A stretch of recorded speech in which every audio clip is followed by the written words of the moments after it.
Afternoon dears, बात करते हैं आज गोल्ड के पोजीशन की। पहले हम अपनी कल की एनालाइज देख लेते हैं।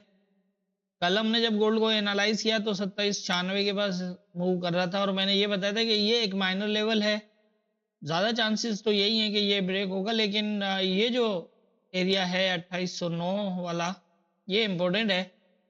हो सकता है यहाँ से रिजेक्ट हो जाए, लेकिन अगर इसको भी ब्रेक करता है तो फिर 17 से 23 ये काफी इम्पोर्टेंट होगा। यहाँ से फिर ज्यादा चांसेस यही हैं कि नीचे आए ये। जैसा कि मैंने पहले भी बताया था कि ये कैलकुलेटेड लेवल हैं, क्योंकि आपको पता है कि ये ऑल टाइम हाई एरियाज है। यहाँ पर कोई प्रीवियस मूवमेंट ही नहीं जिससे जो है वो लेवल लिए जा सकें। लेकिन ये कैलकुलेटेड लेवल हैं, थोड़ा बहुत फर्क आ सकता है जिस तरह हुआ है। तो वही है, मैंने यही बताया था कि ये ऐसा एरिया है जिससे ज्यादा बाइंग होल्ड करना मुनासिब नहीं है। नीचे की पोजीशन के मुताबिक इस एरिया से इसको दोबारा नीचे आना है। अब अगर ये प्रॉपर टेस्ट करके अगर ये यहाँ से रिजेक्ट हो जाता प्रॉपर टेस्ट करके, तो फिर 2790 तक आने के चांसेस थे इसके, लेकिन इसने पूरा ये एरिया ही ब्रेक कर दिया। तो इट मीन्स अब ज़्यादा जो है वो सेलिंग के चांसेस फिलहाल कम हो गए थे, लेकिन यही है कि इससे ज़्यादा जाने के चांसेस कम थे। तो ये थी हमारी कल की एनालाइज और मार्केट की मूवमेंट। अब देख लेते हैं आज के इंपॉर्टेंट एरियाज क्या होंगे।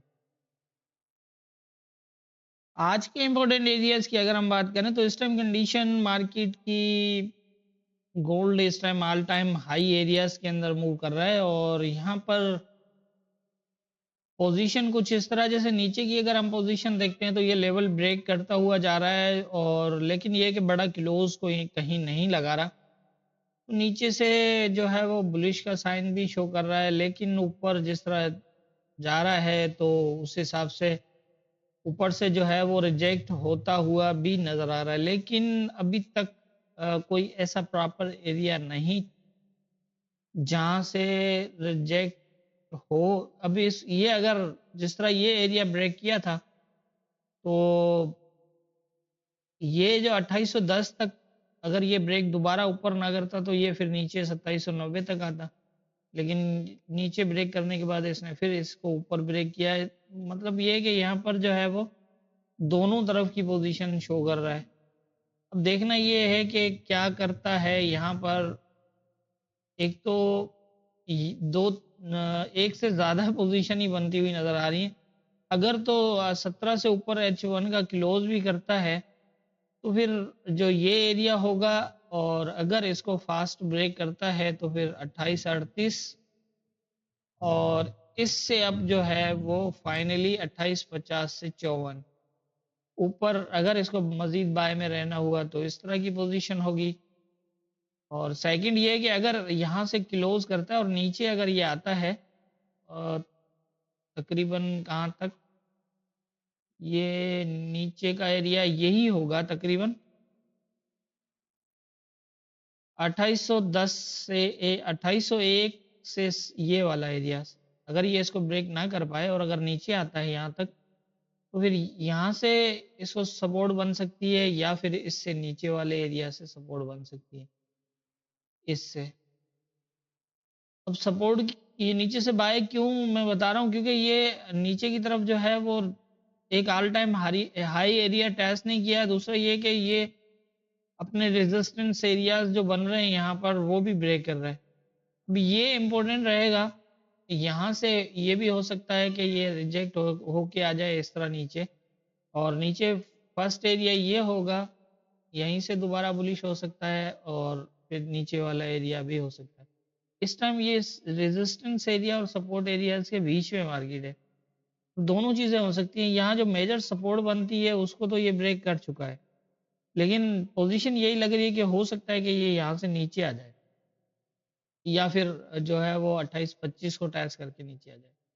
इस तरह की पोजीशन ही लग रही है। अब इसको सपोर्ट तो चाहिए एक, लेकिन अगर इससे ऊपर H1 का क्लोज करता है, स्टे करता है, तो फिर यहाँ ये इसी को सपोर्ट बना के ऊपर जा सकता है। लेकिन अगर यहाँ से रिजेक्ट होता है तो फिर इन दो एरियाज में से किसी एरिया को सपोर्ट बनाएगा। इस तरह की पोजीशन है। अब करंट पोजीशन के हिसाब से भी यही नजर आ रहा है, क्योंकि H4 की लास्ट वेव चल रही है बुलिश के अंदर, और इसके अंदर ये यहाँ पर भी इसने 1 2 3 4 बुलिश क्लोज किया, फिर एक सेल का क्लोज किया, फिर एक बुलिश, फिर एक बेरिश, और फिर जो है वो ये अब क्लोज होगा तकरीबन आधे घंटे बाद। लेकिन देखना ये है कि ये क्या करता है इस कैंडल के साथ, इसको बुलिश क्लोज करता है या फिर बेरिश करता है। ऊपर 2850 से 54 इम्पोर्टेंट है, 38 भी एक काफ़ी इम्पोर्टेंट है जो है वो पॉइंट बनता है, क्योंकि ये कैलकुलेटेड लेवल हैं जैसा मैं पहले भी बता चुका हूँ। तो इनके ऊपर जो है वो मार्केट को आप जज करिएगा, कोई जल्दबाजी नहीं करनी।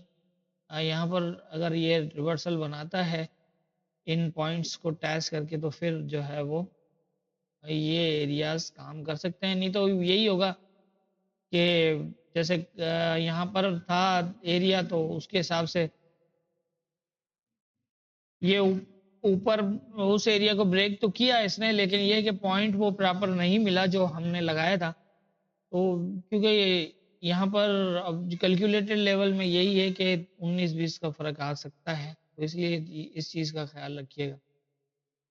बाकी यहाँ पर करंट पोजीशन यही नज़र आ रही है, या तो ये अगर ये यहाँ से ऊपर चला गया तो फिर हो सकता है यहाँ से रिजेक्ट हो जाए, लेकिन अगर इस एरिया से ऊपर क्लोज करता है फिर स्टे करना भी लाजमी है। इसके ऊपर H1 का सिर्फ क्लोज नहीं चाहिए, स्टे भी चाहिए।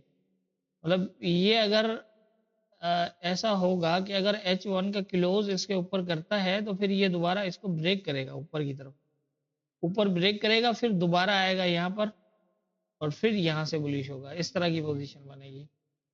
सीधा नहीं, मतलब नहीं जाएगा ऐसे। अगर ये इस एरिया तक जाना हुआ तो फिर इसको ब्रेक करेगा, ब्रेक करने के बाद दोबारा इस एरिया को टच कर सकता है, यहाँ से नीचे भी आ सकता है, नीचे आके फिर दोबारा ऊपर, इस तरह की पोजीशन होगी। तो ये थोड़ा सा आप देख लीजिएगा, क्योंकि यहाँ पर ये नीचे का सपोर्ट एरिया भी ब्रेक किया हुआ है इसने, तो उस पोजीशन के बेस पे ये जो है वो नीचे भी आ सकता है।